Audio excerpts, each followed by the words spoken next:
সবাইকে ধন্যবাদ। আমরা আবার একটা স্বাধীনতা পেয়েছি। আমি পড়তে এসেছি আমেরিকাতে, গবেষণা করতে এখানে। এই যে পড়াশোনা আমাদের দেশের সকল বিদেশগামী স্টুডেন্টরা কিভাবে দেশের সংস্কারে কাজে লাগতে পারে, আমরা দেখতে পাচ্ছি আমাদের ছাত্র সমাজ দেশের স্বাধীনতা অর্জন করেছে এবং সেই সাথে স্বাধীনতা রক্ষা করার জন্য তারা অনায়াস চেষ্টা করে যাচ্ছে। ইতিমধ্যে যারা বাংলাদেশে থেকে বিদেশে পড়তে গিয়েছেন, ইউরোপ, আমেরিকা এবং মিডল ইস্ট থেকে শুরু করে সিঙ্গাপুর, মালয়েশিয়া, সব দেশের আমাদের বাংলাদেশি শিক্ষার্থীরা ছড়িয়ে ছিটিয়ে আছে। তারা যদি এখন ছাত্রদের পাশে কাঁধে কাঁধ মিলিয়ে যদি একটুখানি সহযোগিতা করে, তাহলে আমাদের দেশ হয়ে উঠবে একদিন বহির্বিশ্বের মতো উন্নত দেশে। আমি সবার প্রতি রিকোয়েস্ট করব, যারাই ইন্টারন্যাশনাল স্টুডেন্ট, যারাই গবেষণা করছেন, অলরেডি প্রফেসর হয়ে গেছেন, অলরেডি রিসার্চে আছেন, অলরেডি দেশের ডেভেলপমেন্টে কাজ করতে পারবেন, আমাদেরকে এখন আগে আসতে হবে। আমি একজন প্রযুক্তিবিদ, আমি যেভাবে কাজ করতে পারি বাংলাদেশের জন্য যে কোনো ধরনের তথ্য প্রযুক্তি রিলেটেড, আমি ওয়েবসাইট বলেন, বিভিন্ন ধরনের সফটওয়্যার বলেন, অটোমেটেড সিস্টেম বলেন, ট্রাফিক কন্ট্রোল সিস্টেম বলেন, সেই সাথে আমাদের অটোমেটেড গভর্নমেন্ট পলিসিগুলো অটোমেটেড তৈরি করার জন্য আমরা অনেক হেল্প করতে পারি। আমি যখন বাংলাদেশে ছিলাম তখন আমি প্রাথমিক শিক্ষা অধিদপ্তরে কাজ করেছি, আমি কাজ করেছি বাংলাদেশের সচিবালয়ে, আমি কাজ করেছি তথ্য প্রযুক্তি মন্ত্রণালয়ে, সেই সাথে প্রধানমন্ত্রীর কার্যালয়ে কয়েকটা প্রজেক্টের সাথে কাজ করেছি। সেই সাথে বাংলাদেশের রেজাল্টের সফটওয়্যার থেকে শুরু করে বাংলাদেশের যে সকল স্কুল রিলেটেড সফটওয়্যার আছে, রেজাল্ট সফটওয়্যার, অটোমেশন, এগুলোতে আমার ইনভলভমেন্ট ছিল একেবারে ফ্রন্ট লাইনে। আমি বাংলাদেশ থেকে যখন আমাদের তৎকালীন সরকারের অধীনে যখন প্রজেক্টগুলো হচ্ছিল, হ্যাঁ, তারা অনেক ইনিশিয়েটিভ নিয়েছিল, কিন্তু তারা পরিপূর্ণ যে গাইডলাইন প্রসেস সেটা মেনটেন না করে বিভিন্ন ধরনের দলীয় কেন্দ্রিক করার কারণে সেখানে সরকার দলীয় সাপোর্টিং, সরকার দলীয় লোকজন, সেই কারণে আমাদের আসলে প্রযুক্তিগত দিক থেকে আমরা কোনো ডেভেলপমেন্ট করতে পারিনি। আমরা দেখেছি অতীতে শত শত হাজার অ্যাপস তৈরি করা হয়েছে, যেগুলো হচ্ছে দেখা যাচ্ছে একটা মানুষের ব্যক্তিত্বের বইয়ের উপর অ্যাপস তৈরি করা হয়েছে। প্রায় 5 থেকে 20,000 মোবাইল অ্যাপস তৈরি করা হয়েছে সরকারের কোটি কোটি টাকা খরচ করে, যেগুলোতে কোনো কাজে আসেনি। আমরা চেষ্টা করেছিলাম বাংলাদেশকে একটা প্রযুক্তিগত দিক থেকে হায়ার লেভেলে নিয়ে যাওয়ার। আমেরিকাতে যখন আমরা দেখছি একটা সরকারি প্রতিষ্ঠান কিভাবে চলছে, ট্রাফিক সিস্টেম কিভাবে চলছে, তাদের সরকারি যেই মিনিস্ট্রিগুলো আছে, যেই নিয়মকানুনগুলো আছে, সেগুলো কিভাবে চলছে, গোটা আমেরিকাতে কোনো ধরনের সমস্যা ছাড়াই সবকিছু অটোমেটিকলি হচ্ছে, যেখানে সব দেশের শিক্ষিত অশিক্ষিত মানুষজন এসে বসবাস করতে পারছে এবং সেই সিস্টেমের সাথে অ্যাডাপ্ট করে নিতে পারতেছে। সেই জায়গায় আমরা আসলে পিছিয়ে গেছি হাজার বছর। অনেকে বলবে প্রযুক্তিতে আমরা মিলিয়ন টাকা কামাচ্ছি, অনেক ধরনের সিস্টেম রয়েছে, আমরা অনেক দূর আগাই গেছি।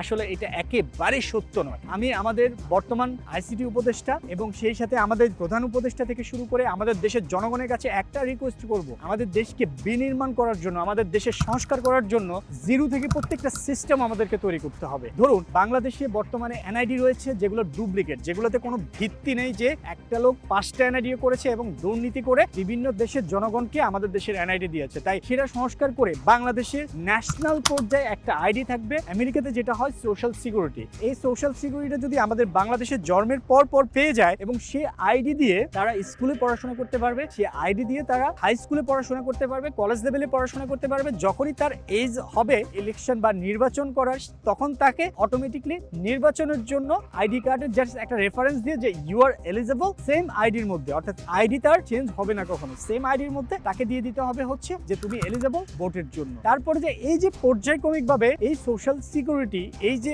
আইডিটা দিয়ে সে বিজনেস বলেন, সে লোন বলেন, সে কোনো একটা সরকারি অফিসে চাকরি বলেন, ব্যাংকে লেনদেন করা বলেন, সবকিছু হয়ে যাবে একটা সেন্ট্রাল সিস্টেমের মধ্যে। তাতে করে তাকে এডুকেশন আইডেন্টিফাই করা ইজি, তার বিভিন্ন ধরনের অর্থনৈতিক অ্যাক্টিভিটিস গুলো আইডেন্টিফাই করা ইজি, এবং সেই সাথে তার কলেজ, ইউনিভার্সিটি, সরকারি চাকরি থেকে শুরু করে তার যে কোনো ধরনের এটার উপরে ভিত্তি করে তাকে পাসপোর্ট প্রোভাইড করা হবে এবং পাসপোর্টের আইডেন্টিফিকেশন সেপারেট হবে। এইভাবে সেন্ট্রালি একটা অর্গানাইজমূলক তথ্য প্রযুক্তিমূলক বিশ্বের অন্যান্য দেশ যেভাবে চলে সেভাবে আমাদেরকে আগাইতে হবে। আমি একটা কথা ভালো করে বুঝাই বলতে চাই, প্রযুক্তি চলবে ওয়ার্ল্ড ওয়াইড যে সিস্টেমে চলে, যে প্রসিডিউর, যে নিয়ম, তার মধ্যে দিয়ে চলতে হবে। আপনি নতুন করে একটা সিস্টেম বানাবেন, নতুন করে কিছু একটা করার চেষ্টা করবেন, তাতে করে কোনো ডেভেলপমেন্ট হবে না। শুধু আমাদের দেশের জনগণের টাকা নষ্ট হবে, তাদেরকে হয়রানি শিকার করা হবে, তারা কোনো সার্ভিস পাবে না। এনআইডিতে সঠিক নাম দেওয়ার পরেও অনেক ভুলের মধ্যে মানুষ এনআইডি, জন্ম নিবন্ধন, পাসপোর্ট থেকে শুরু করে তাদের সার্টিফিকেট থেকে শুরু করে সবকিছু ভুলে ভরা। আমাদের দেশের মানুষের এত হয়রানি আর নিতে পারতেছে না। তারা আর সো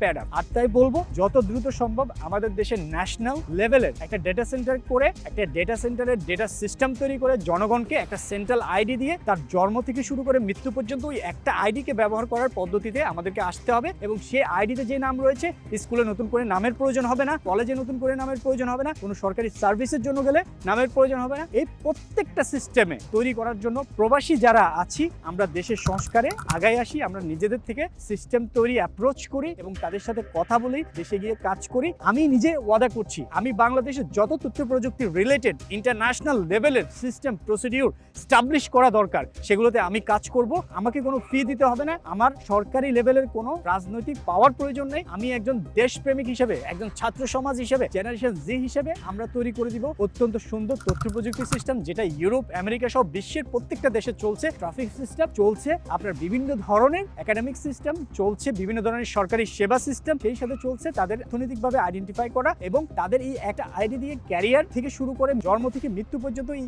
অনলি ওয়ান সিস্টেমের মধ্যে বাংলাদেশের সকল সরকারি সেবা, সকল স্বাস্থ্য সেবা, সকল ট্রাফিক সেবা, সকল আইন নিয়ম কানুন মেনে আমাদের দেশ পরিচালনা করা সম্ভব শুধুমাত্র প্রযুক্তির মাধ্যমে। আমরা অতীতে অনেক ব্যাকগ্রাউন্ড দেখেছি যেই সিস্টেমগুলো বাংলাদেশের জনগণের কোনো কাজে আসবে না। দয়া করে এগুলোকে বিলুপ্ত করে নতুন করে সিস্টেম তৈরি করে ইউরোপ আমেরিকার ইন্টেলিজেন্সদেরকে নিয়ে এসে আমাদের একটা সুন্দর সিস্টেম তৈরি করার জন্য আমি বিনীত অনুরোধ জানাবো যারা বিদেশগামী শিক্ষার্থী আছেন দয়া করে আপনারা আগায় আসুন। আমাদের ছাত্র সমাজ যে পরিমাণ আগায় আসতেছে দেশের সংস্কারের জন্য, দেশের উন্নয়নের জন্য, দেশকে স্বাধীন করে সংরক্ষণ করার জন্য তারা অনায়াসে কাজ করে যাচ্ছে।